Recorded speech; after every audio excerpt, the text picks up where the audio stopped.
one deceased dame.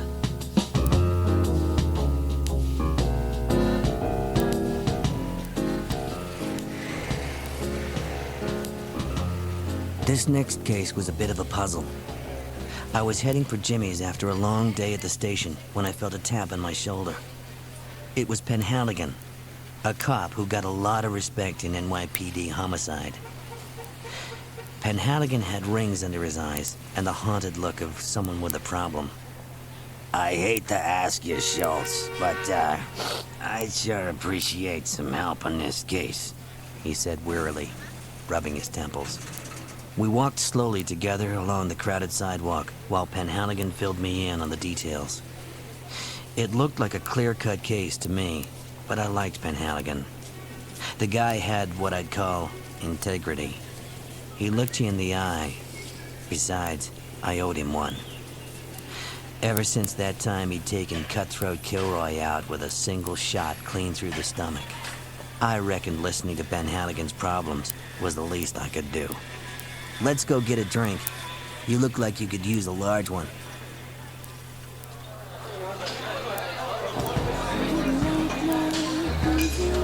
Down here at Jimmy's, hot jazz and hot broads swirled around like an Arctic roll.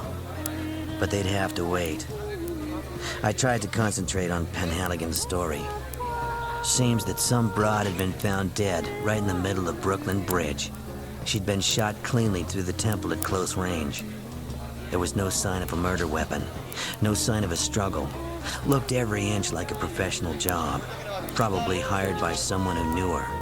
So far, so good. Then, things get kind of complicated. The broad's lawyer contacted the station with a letter she'd sent him 6 months earlier. It was an amendment to her will, and she'd left instructions with her lawyers that it was not to be opened until after her death. Penhaligon showed me a copy of it. It read something like this. If I should die in anything other than natural circumstances, I want the police to know that I'm certain my husband is plotting to kill me. He killed a man last year, and I think he knows that I know. I am certain that he plans to kill me in order to protect himself. I want to leave, but I am too scared, because then I'll know he knows I know. Yours truly, Doris D. Ray. The husband was tracked down in a penthouse on the Upper East Side, enjoying the not inconsiderable pleasures of a dame called Dolores Devani, and in possession of 2 one-way tickets to paradise, going by way of Honolulu. So what's the problem, Penhaligon? I asked. That guy's got so much evidence stacked against him he's buried alive. Penhaligon rubbed his brow, saying, It just don't feel right, Schultz. That guy must be one hell of an actor. I mean, either give the guy an Oscar or his wife death really has knocked him sideways.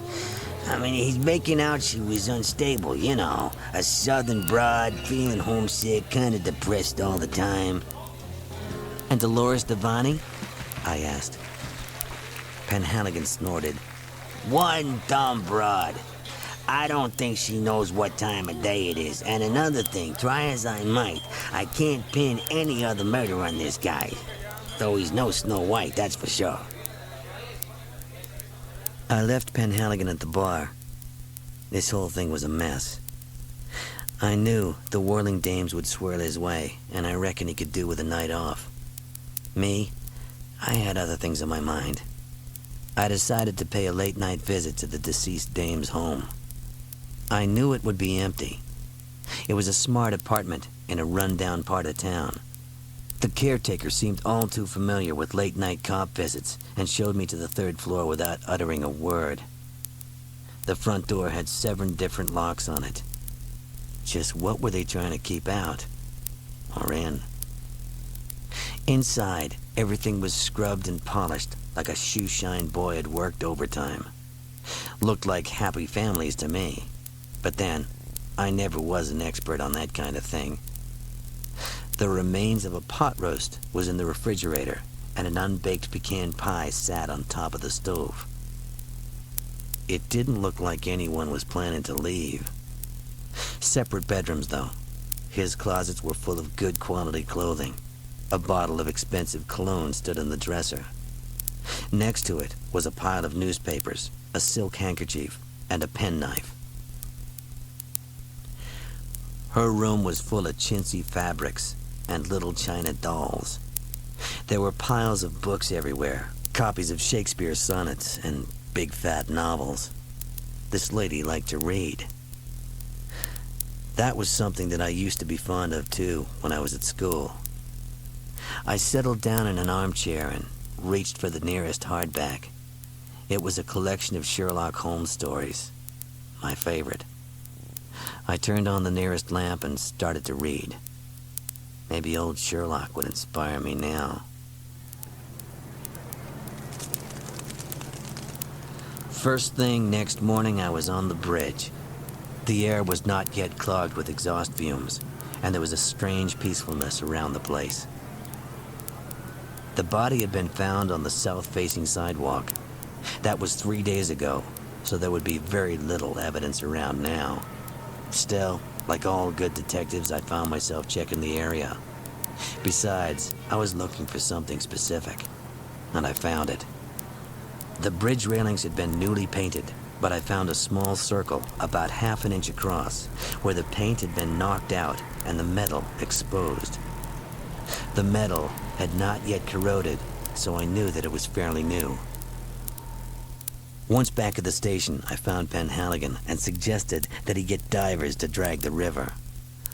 "Looks like suicide to me," I added. "You should be able to release the husband soon. Oh, you'll be looking for a gun and some rope."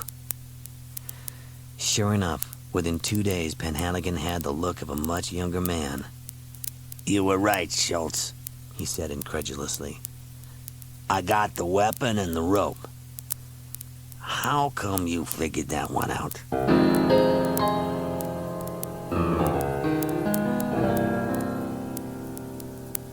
How do you think Schultz figured it out?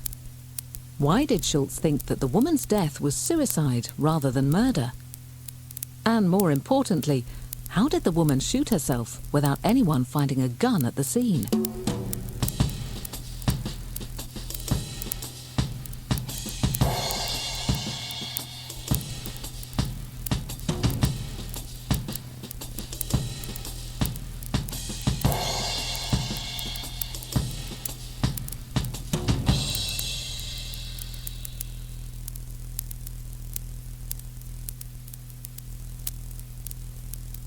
Here's the solution to the puzzle. Schultz did get inspiration from one of the Sherlock Holmes stories, as had Doris D. Range. Schultz's clue was the chipped paintwork on the bridge railings at the spot where the woman's body was found. The bridge railings had been newly painted, but I found a small circle about half an inch across, where the paint had been knocked out and the metal exposed. The metal had not yet corroded, so I knew that it was fairly new. The woman must have realized that her husband was having an affair, and her desperate revenge was to stage her own murder in the hope that her disloyal husband would spend the rest of his days in some stinking hellhole of a prison. Her elaborate suicide involved tying a rope to a gun, weighting it with a stone tied to the other end of the rope, and hanging the stone over the edge of the bridge. "Oh, you'll be looking for a gun and some rope." When the woman shot herself and fell to the ground, she would have let go of the rope. The stone dragged the gun over the edge and into the water, chipping the paintwork on the railings in the process, leaving a mark for Schultz to find.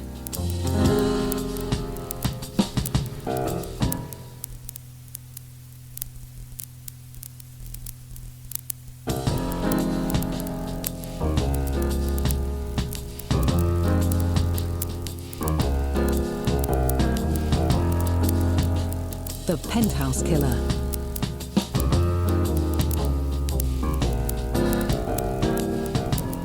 The last week in January is always the longest and coldest in my personal calendar. I'd spent most of this one losing myself in bottles of whiskey here at Jimmy's bar. Then, all of a sudden, it was Friday, 3 in the morning.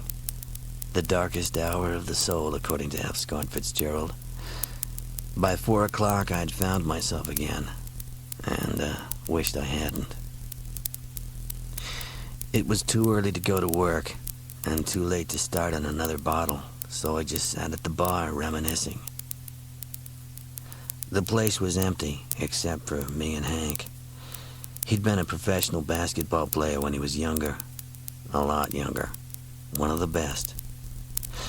I still remember seeing him play at Madison Square Gardens when I was no more than 18 years old. Sadly, his career lasted as long as a trip in the Titanic. A bad knee injury put him out of the league too long for him to make a comeback. So now, the former Knicks guard spends his day and his nights in Jimmy's, getting drunk. The funny thing was, I'd worked on a case the week before involving a basketball player. Jarvis was his name. And he played for the Knicks, too. But it was 30 years since Hank had last played, so there was no point in asking him if he knew Jarvis. Hank didn't even watch the games on TV anymore, so far as I knew. A woman had been killed in Jarvis's apartment on the 50th floor of a block down on the Upper West Side. It wasn't that swanky, but it wasn't too run down either. It was one of those apartment buildings where the caretaker lives on the ground floor and keeps everything in good order. Jarvis had the best apartment in the building, a penthouse suite that occupied at least half of the top floor. Views over the city were amazing, but I had no time for that. The girl was one of Jarvis's girlfriends, and she'd been found dead in the bathroom by Jarvis when he'd come home that morning. That was where she was when I found her, on the bathroom floor, lying in a pool of her own blood.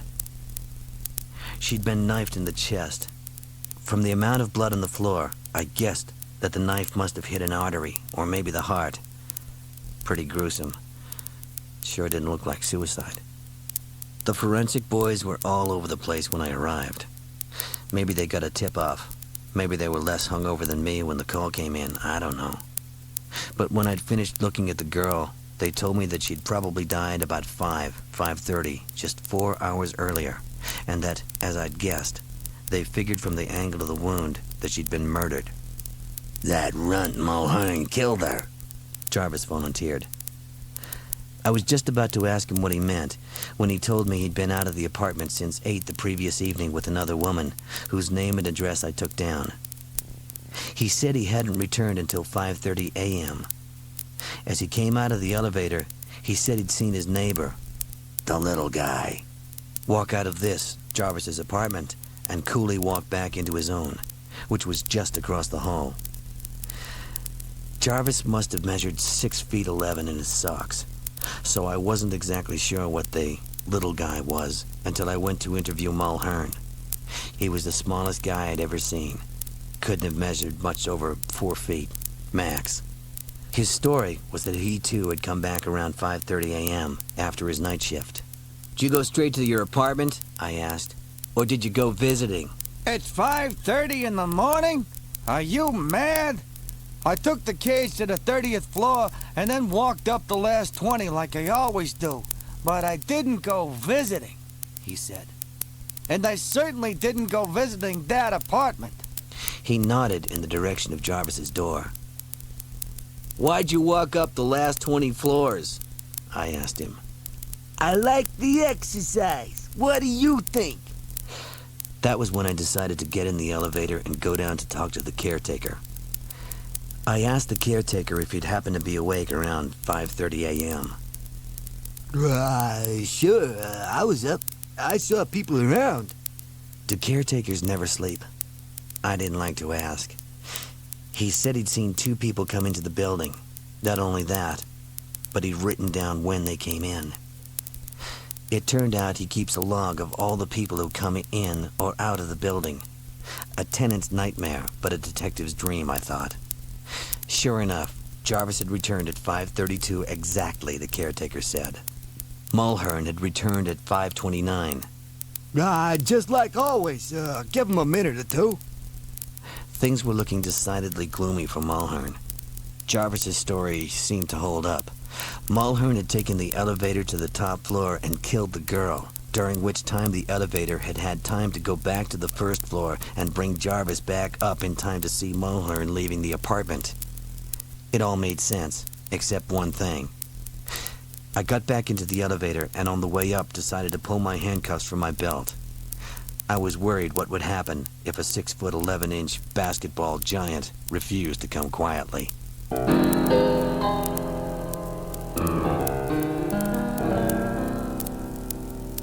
Once again, Schultz cracks the case.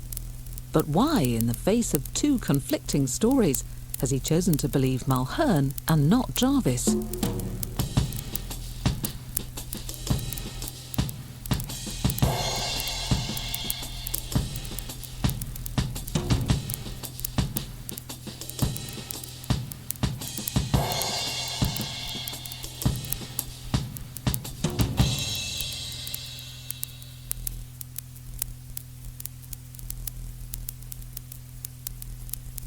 Here's the solution to the puzzle. Schultz is correct. Mulhern was telling the truth and Jarvis was lying. Mulhern and Jarvis entered the building at 5:29 a.m. and 5:32 a.m. respectively, as they said. But Schultz had a flash of inspiration on his way back up in the elevator to the 50th floor apartment. Remembering the diminutive Mulhern story, Schultz could see why, although Mulhern did go in the elevator, he had to get out and walk the last 20 floors to his apartment. I like the exercise. What do you think? It wasn't really because he enjoyed the exercise, it was because of his height. He could only reach the button for the 30th floor at a stretch, meaning he'd have to walk the rest of the way up. Jarvis said he saw Mulhern enter the building, and must have figured that the timings were perfect for setting Mulhern up. Jarvis was confident that he could implicate Mulhern by lying about the fact that he saw Mulhern leaving Jarvis's apartment. If this statement had been true, Mulhern would have had to get to Jarvis's apartment before Jarvis did. However, as Mulhern had to walk up 20 floors, there was no way that he could have got to Jarvis's apartment before Jarvis himself. Of course, this in itself doesn't mean that Jarvis murdered the girl. She could have been killed by somebody else in the building.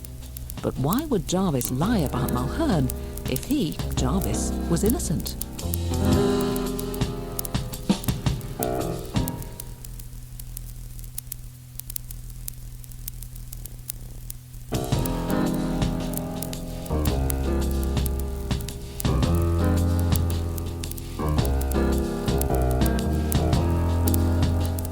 Christmas call-out.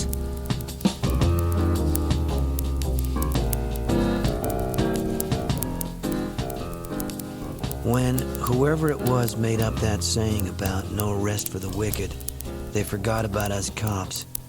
For if there's no rest for the wicked, then there's sure as hell no rest for us. In December, when the snow is thick in the streets, deep enough to stop the traffic running in places, and the Christmas lights are up and there's trees in the windows of just about every Fifth Avenue store, then everyone's thoughts should be turning towards a joyous Christmas and a Happy New Year. You'd expect murders in the Big Apple to drop off a little, but no. There's always some scumball out there who can manage to take time off from their Christmas shopping to chill somebody out. Last year, I got a call at 11:55 p.m. on Christmas Eve, just 5 minutes before Christmas Day, for Christ's sake. It was a downtown robbery gone wrong, and they wanted me to go down and take a look. The NYPD boys had apprehended a man at the scene of the crime. $500 had been taken from a man in a bar in a mugging that had gone wrong and ended up as a murder. It seemed like the uniformed guys must have bungled it too, though. The guy they'd arrested was a cab driver, and he claimed to be an innocent bystander. By the time I got to the station, he was already in the interview room. He's deaf, Dawkins told me. wouldn't talk to us without a sign language translator being present, so we called up for one. You found one on Christmas morning? I asked in disbelief, and he told me that she was on her way. While we waited, I asked Dawkins where the killing had taken place. It was a bar I knew well, Not socially, because it was out of my neighborhood, and also because the honky-tonk was a kind of loud, brash sort of place. After a good half an hour, the translator arrived. Her name was Mabel. I drew her to one side and asked her to do me a favor. Then we both went into the room.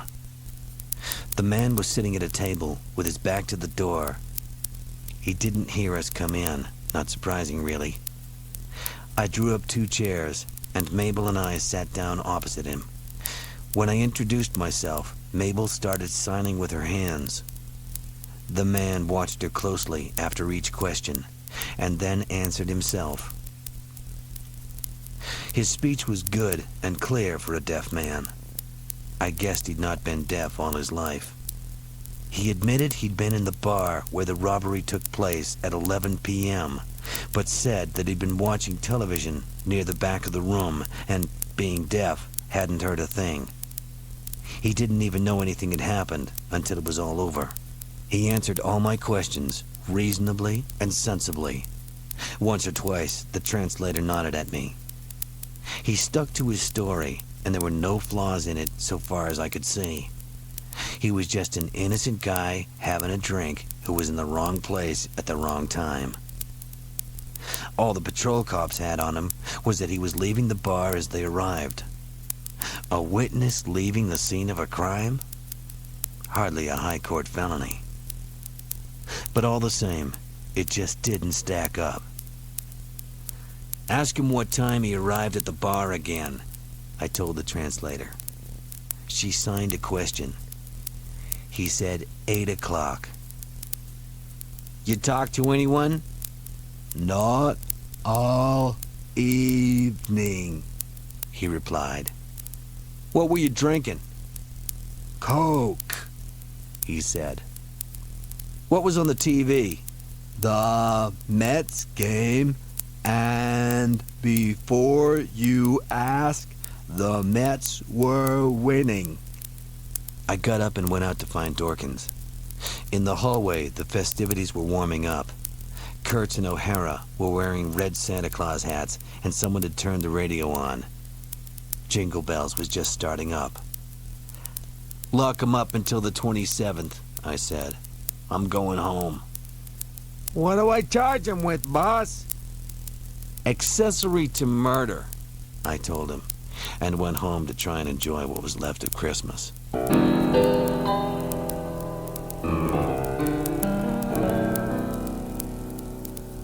Why did Schultz not believe the man's story?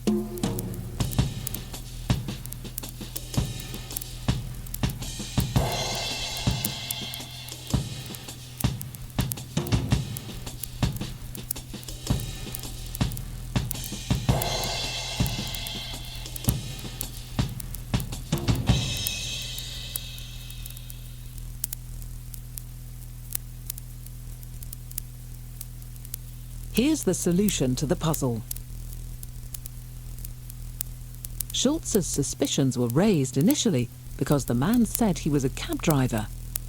If the man was deaf, how did he know where his fares wanted to go?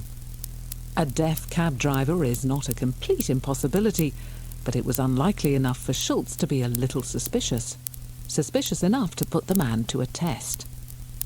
To see whether his hunch was right, Schultz told you that he took the sign language translator to one side.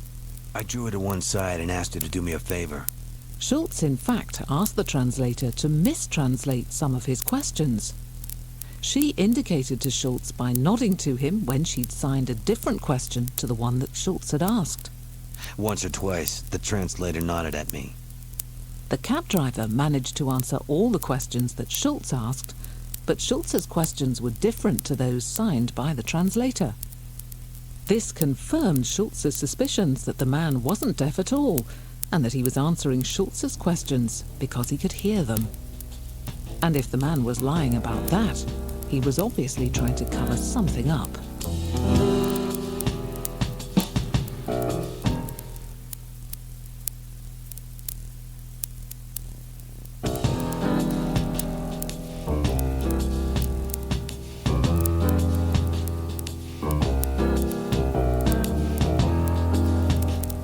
Dimitri's demise.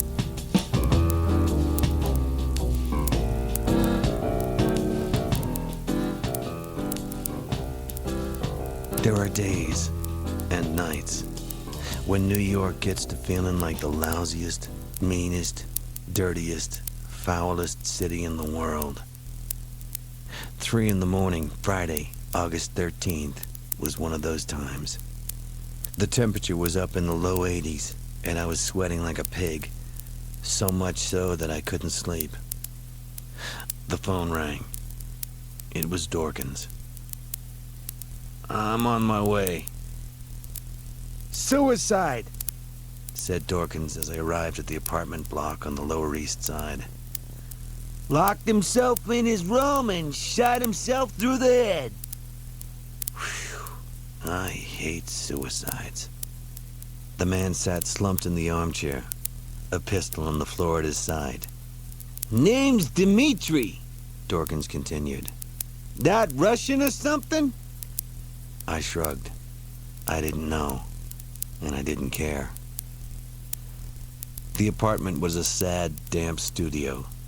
It smelled like something else had died in there a long while before. Something apart from the foreigner, that is. Small freezer, 2-ring stove, a battered table with a single chair and TV. That was it. I opened the freezer for no particular reason at all and looked in. There was a bottle of vodka, some ice in an old plastic ice tray, and a loaf of bread I wouldn't have fed to the ducks in Central Park. On the shelf above the gas heater were 3 books, not exactly highbrow, and a couple of nasty-looking statues of animals. Dogs, I think they were meant to be. I went to the door, the only door into or out of the room, and looked at the lock. Despite the damage caused by the guys kicking their way into the room, it was still possible to see how it worked. The door had been locked shut, with an old-fashioned drop latch on the inside. The kind where a flat piece of metal simply drops down into a latch. There was no way to open or close the latch from the outside. It was impossible also to slam the door as you left, and to have the door latch behind you. Someone had to be on the inside to lift it up to allow the door to close in the first place. The latch served the single purpose of allowing someone inside the room to stop anyone else entering. There was only one tiny window, high in the wall, too small even for a child to crawl through. I was just about to agree with the suicide theory and get off the scene when I noticed a small wet patch on the floorboards next to the door. I tasted it. Water. I looked around the door frame for a pipe that might have leaked. Nothing. "Any of you guys bring any water in here?" I asked the forensic team. They looked at me like I was crazy. What did I think they were? Amateurs? Found a note, sir. Dorkins cried, and he handed me a sheet of paper torn from a notebook. It was written in an unusually elegant hand, completely at odds with the sleazy surroundings. It went something like this. To whoever finds me, I cannot live with myself any longer, therefore I must shoot myself. My secrets are too terrible to ever reveal, so I pray that they will die with me. Dmitri Popov. I thought for a while, and suddenly it all made sense. I think I'd better hang around here. I told the guys. It's another murder.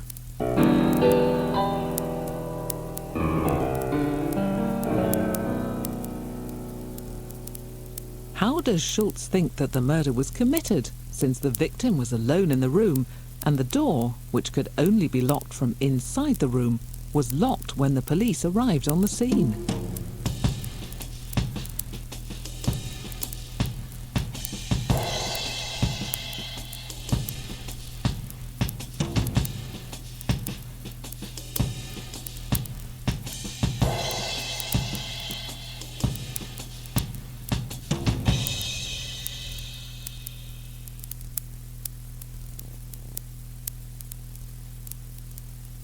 Here's the solution to the puzzle. The clue was in the patch of water that Schultz told you he'd found next to the door. The killer's intention was to make the death look like suicide. The killer shot Dmitri, forged the suicide note, and left both the note and the gun behind to fool Schultz and his officers. However, the latch mechanism on the door made it difficult for the killer to leave without leaving the door open behind him. There was no way to open or close the latch from the outside. It was impossible also to slam the door as you left, and to have the door latch behind you. Someone had to be on the inside to lift it up to allow the door to close in the first place. So, before leaving the dead man's apartment, the killer had taken one of the ice cubes from the freezer that Schultz had been inspecting. I opened the freezer for no particular reason at all and looked in. There was a bottle of vodka, some ice in an old plastic ice tray, and a loaf of bread I wouldn't have fed to the ducks in Central Park. The killer used the ice cube to prop up the latch on the door. He was then able to close the door behind him, being careful not to dislodge the ice cube. As the ice cube melted, the latch dropped, locking the door behind him. The only telltale evidence was the small damp patch on the floor.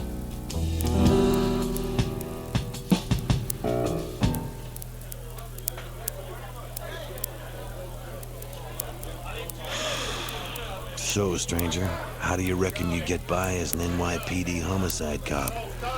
I doubt you could do any worse than Dorkins, but I'm not sure that you'd appreciate the late nights of the gruesome deaths, rubbing shoulders with low-life New York scum day in, day out.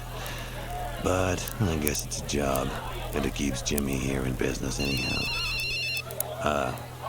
Excuse me. I hate these things. Yeah, Schultz here. Hey, Dorkins, what do you want? Can't a guy get any... Yeah, yeah, right, I got it. I'll be there. Sorry, stranger, gotta run. Stiff's been found in a rain barrel on the Lower East Side. Looks like the mob. Anyway, better get out of here. Been nice talking to you. Stay clean.